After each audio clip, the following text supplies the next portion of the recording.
Hi friends, இன்னைக்கு ரொம்பவே டேஸ்டியான இன்ஸ்டன்ட் பன் தோசை தாங்க பார்க்க போகிறோம். மாவு அரைக்க மறந்துட்டீங்கனாலோ இல்லைனா வீட்டில் சட்டுன்னு ஏதாவது இன்ஸ்டண்ட்டாக செய்யணுன்னாலோ இந்த பன் தோசையை ட்ரை பண்ணி பாருங்கள். அரிசி உளுந்து அரைக்காமல் ரொம்பவே சாஃப்டாக டேஸ்டியாக சூப்பராக செஞ்சிடலாங்க. குழந்தைங்களுக்கு பிரேக்ஃபாஸ்ட்டுக்கோ இல்லைனா லஞ்சுக்கோ கூட நீங்கள் பேக் பண்ணி கொடுக்கலாம். ரொம்பவே சூப்பராக இருக்கும். இப்போ இந்த டேஸ்டியான இன்ஸ்டன்ட் பன் தோசையை எப்படி செய்யறதுன்னு பார்க்கலாங்க. இன்ஸ்டன்ட் பன் தோசை செய்கிறதுக்கு ஃபஸ்ட்டு 1 கப் அளவுக்கு வெள்ளை ரவை நான் எடுத்திருக்கேன். நான் இந்த கப்பில் மெஷர் பண்ணி எடுத்திருக்கேன். நீங்கள் எந்த கப்பில் ரவையை மெஷர் பண்ணுறீங்களோ அதே கப்பில் தான் எல்லா மெஷர்மெண்ட்ஸையும் எடுக்கணும். இப்போ 1 கப் அளவுக்கு வெள்ளை ரவையை மிக்சி ஜாரில் ஆட் பண்ணிக்கலாங்க. 3 டீஸ்பூன் அளவுக்கு அரிசி மாவு சேர்த்துக்கலாங்க.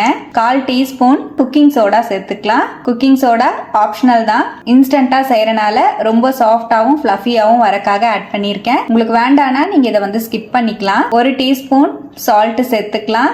எந்த கப்பில் ரவை அளந்தீங்களோ அதே கப்பில் 1 கப் அளவுக்கு தயிர் சேர்த்துக்கலாங்க. 1 கப் அளவுக்கு தண்ணி சேர்த்துக்கலாம். நீங்க 1/2 கப் அளவுக்கு தயிர் சேர்க்கிற மாதிரி இருந்தா 1/2 கப் அளவுக்கு தண்ணி வந்து ஆட் பண்ணிக்கோங்க. எல்லாத்தையும் சேர்த்து நல்லா ஒரு டைம் மிக்ஸ் பண்ணி விட்டுக்கலாம். நல்லா இந்த மாதிரி கலந்துட்டு நல்லா நைஸா அரைச்சு எடுத்துட்டு வந்துடலாங்க. இப்போ நம்ம மாவு தயாராயிடுச்சுங்க. இந்த அளவுக்கு நல்லா நைஸா அரைச்சிக்கோங்க. அரைச்ச மாவை இந்த பவுலுக்கு மாத்திக்கலாம். நல்லா கலந்து விட்டுக்கலாம். பன் தோசைக்கு வெங்காய தாளிப்பு கொடுத்து சாப்பிடும் போது ரொம்ப நல்லா இருக்கும். அதுக்காக பேன்ல 1 டீஸ்பூன் ஆயில் சேர்த்துக்கலாம். 1 டீஸ்பூன் கடுகு, 1 டீஸ்பூன் உளுந்து, 1 டீஸ்பூன் கடலைப்பருப்பு சேர்த்துக்கலாம். நல்லா ஃப்ரை பண்ணிக்கலாங்க. கடுகெல்லாம் நல்லா வெடிச்சதுக்கு அப்புறமா ஒரு பெரிய வெங்காயத்தை சன்னமாக நறுக்கிட்டு சேர்த்துக்கலாம். நல்லா வதக்கிக்கலாம். வெங்காயம் நல்லா டிரான்ஸ்பரண்ட் ஆனால் மட்டும் போதும், ரொம்ப வதங்கணும்னு அவசியம் கிடையாது. ஒரு பச்சை மிளகாயை சன்னமாக நறுக்கிட்டு சேர்த்துக்கலாம். கொஞ்சமாக கருவேப்பிலை சேர்த்துக்கலாம். நல்லா கலந்து விட்டுருவோம். இதோடவே கேரட், பீட்ரூட் நீங்கள் துருவி சேர்க்கறதுனாலும் சேர்த்துக்கலாம். ரொம்ப நல்லா இருக்கும். இப்போ நல்லா வதக்கி விட்டுட்டேன். வெங்காயமும் நல்லா டிரான்ஸ்பரண்ட் ஆயிடுச்சுங்க. நம்ம தாளிப்பை மாவோடையே சேர்த்துக்கலாம். இப்போ வெங்காய தாளிப்பையும் சேர்த்து நல்லா மிக்ஸ் பண்ணிக்கலாம். அவ்வளோதான், நம்மளோட இன்ஸ்டன்ட் பன் தோசைக்கு மாவு தயாராகிடுச்சு. நல்லா மிக்ஸ் பண்ணிவிட்டு ஒரு 5 நிமிஷம் அப்படியே மூடி போட்டுக்கலாங்க. நம்ம பன் தோசைக்கு ஆப்டாக இருக்கிற மாதிரி சட்னி ரெடி பண்ணுற வரைக்கும் நம்ம மாவு வந்து ரெஸ்ட்டில் இருக்கட்டும். இப்போ நம்ம சட்னிக்கு ரெடி பண்ணிக்கலாம். பேனில் 1 டீஸ்பூன் ஆயில் சேர்த்துக்கலாம்.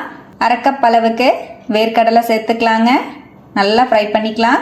வேர்க்கடலை நல்லா வறுபட்டுறணும். ஒரு 2 நிமிஷம் நல்லா மீடியம் ஃப்ளேம்லேயே வச்சு கடலையை வறுத்துட்டு அப்படியே மிக்சி ஜாருக்கு மாற்றிக்கலாங்க. அதே பேனில் 1 டீஸ்பூன் ஆயில் சேர்த்துக்கலாம். 1 டீஸ்பூன் கடலைப்பருப்பு, 1 டீஸ்பூன் உளுத்தம்பருப்பு நல்லா வதக்கி விட்டுக்கலாம். சேர்த்துட்டு நல்லா வதக்கி விட்டுக்கலாம். இதோடவே ஒரு பெரிய வெங்காயத்தை நறுக்கிட்டு சேர்த்துக்கலாம். கொஞ்சமாக கருவேப்பிலை சேர்த்துக்கலாம். காரத்துக்கு தகுந்த மாதிரி 4-5 வரமிளகா சேர்த்துக்கலாம். நல்லா வதக்கி விட்டுக்கலாம். வெங்காயம் நல்லா வதங்கிடுச்சு. சின்னதாக ஒரு 1/2 லெமன் சைஸ் அளவுக்கு புளி சேர்த்துக்கலாங்க. 5-6 பூண்டு சேர்த்துக்கலாம். நான் தோல் உரிக்காமல் அப்படியே சேர்த்துருக்கேன். நீங்கள் தோல் உரிச்சிட்டு கூட ஆட் பண்ணிக்கலாம். நல்லா வதக்கி விட்டுக்கலாம். இப்போது வெங்காயம், புளி, வரமிளகாய் எல்லாமே நல்லா வதங்கிடுச்சு. நம்ம வதக்கி வச்சுருக்கிற வெங்காயத்தை வேர்க்கடலையோடவே ஆட் பண்ணிக்கலாம்.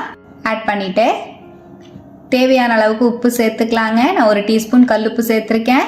தேவையான அளவுக்கு தண்ணி சேர்த்து நல்லா நைஸாக அரைச்சி எடுத்து வச்சுக்கலாம். இப்போ நம்ம சட்னியை இந்த மாதிரி நல்லா நைஸாக அரைச்சிட்டேன். சட்னிக்கு தாளிப்பு ரெடி பண்ணுறக்காக தாளிப்பு கரண்டியில் 1 டீஸ்பூன் ஆயில் சேர்த்துக்கலாங்க.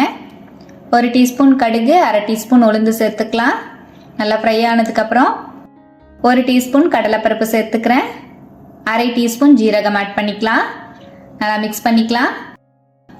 கடுகு நல்லா பொரிஞ்ச உடனே ஒரு கொத்து கருவேப்பிலை சேர்த்துக்கலாம். ஒரு மிளகாயை கிள்ளிட்டு சேர்த்துக்கிறேன். நல்லா ஃப்ரை பண்ணிவிட்டு நம்ம தாளிப்பை சட்னியோடவே ஆட் பண்ணிக்கலாங்க. அவ்வளோதான், ரொம்பவே டேஸ்டியான வேர்க்கடலை சட்னி சூப்பராக தயாராகிடுச்சுங்க. நம்ம செய்கிற பன் தோசைக்கு மட்டும் இல்லாமல் நார்மலாக நம்ம வீட்டில் செய்கிற தோசை, இட்லிக்கு எல்லாமே சூப்பராக இருக்குங்க. கண்டிப்பாக இந்த மெத்தடில் ஒரு டைம் ட்ரை பண்ணி பாருங்கள். இப்போ நம்ம சட்னி தயாராகிடுச்சு, இருக்கட்டும். நம்ம பன் தோசை மாவும் ஒரு 5 நிமிஷம் போல் அப்படியே விட்டுருந்தோம். நல்லா ஒரு டைம் மிக்ஸ் பண்ணிவிட்டு இப்போ நம்ம பன் தோசை ரெடி பண்ணிக்கலாம். பன் தோசைக்கு நான் இன்னைக்கு தோசைக்கல் யூஸ் பண்ணாமல் நம்ம யூஸ் பண்ண தாளிப்பு கரண்டியை தான் யூஸ் பண்ணிக்க போகிறேங்க. நீங்கள் தாளிப்பு கரண்டிலையும் செய்யலாம், இல்லை தோசைக்கல்லையும் செய்யலாம், இல்லைனா ஊத்தாப்பம் பேன் இருந்தால் கூட செஞ்சுக்கலாம். ரொம்ப நல்லாயிருக்கும். இப்போ தாளிப்பு கரண்டியில் 1 டீஸ்பூன் ஆயில் சேர்த்துட்டு 1 குழிக்கரண்டி மாவு வந்து சேர்த்துக்கலாங்க. சேர்த்துட்டு அப்படியே மூடி வச்சிருவோம். ஸ்லோ ஃப்ளேம்லேயே வச்சு வேக வச்சுக்கலாங்க. ஒரு நிமிஷத்துலேயே நம்மளுக்கு தோசை நல்லா ரெடி ஆகிடும். ஸ்லோ ஃப்ளேம்லேயே நல்லா வேக வச்சுக்கலாம். இப்போ ஒரு நிமிஷம் போல் அப்படியே விட்டுருந்தேன். ஒரு சைடு நல்லா வெந்துருச்சு. திருப்பி விட்டு ஒரு செகண்ட் அப்படியே விட்டுருவோம். இப்போ தோசையை மெதுவாக திருப்பிட்டு அப்படியே விட்டுருவோம்.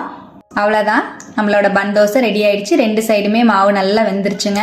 வெளியே எடுத்துடலாம். நம்மளுக்கு இந்த தோசைக்கு எண்ணெய் கூட அதிகமாக தேவைப்படாது.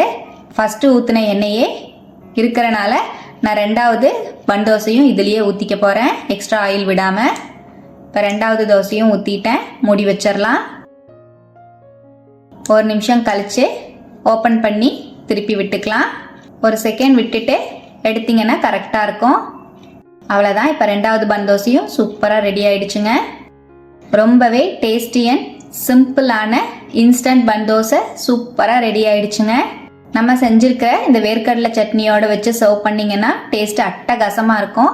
வீட்டில் மாவரைக்க டைம் இல்லாதப்பவோ இல்லைனா சட்னி ஏதாவது இன்ஸ்டண்ட்டாக செய்யணுன்னாலோ இந்த மாதிரி டேஸ்டியான இன்ஸ்டன்ட் பன் தோசையை வீட்டில் செஞ்சு பாருங்கள். டேஸ்ட்டு சூப்பராக இருக்கும். குழந்தைங்களும் பெரியவங்களும் நல்லா விரும்பி சாப்பிடுவாங்க. இந்த சாஃப்ட் அண்ட் ஃப்ளஃபியான பன் தோசையை நீங்களும் உங்கள் வீட்டில் கண்டிப்பாக ட்ரை பண்ணி பாருங்கள். ட்ரை பண்ணி பார்த்துட்டு எப்படி வந்ததுன்னு கமெண்ட்டில் மறக்காமல் என் கூட ஷேர் பண்ணிக்கோங்க. நம்ம சேனலை இப்போ தான் ஃபஸ்ட் டைம் பார்க்குறீங்கன்னா சப்ஸ்கிரைப் பண்ணிக்கோங்க. பக்கத்தில் இருக்கிற பெல் ஐக்கானை ப்ரெஸ் பண்ணி வச்சுக்கோங்க. அப்போ தான் நம்ம வீடியோஸ் எல்லாமே உடனுக்குடனே உங்களுக்கு நோட்டிஃபிகேஷனாக வரும். லைக் பண்ணிக்கோங்க. இதே போல் சிம்பிளான ரெசிபீஸ்க்காக நம்ம சேனலை சப்ஸ்கிரைப் பண்ணிக்கோங்க. ஃப்ரெண்ட்ஸ் அண்ட் ரிலேட்டிவ்ஸோட ஷேர் பண்ண மறந்துடாதீங்க ஃப்ரெண்ட்ஸ். தேங்க்யூ.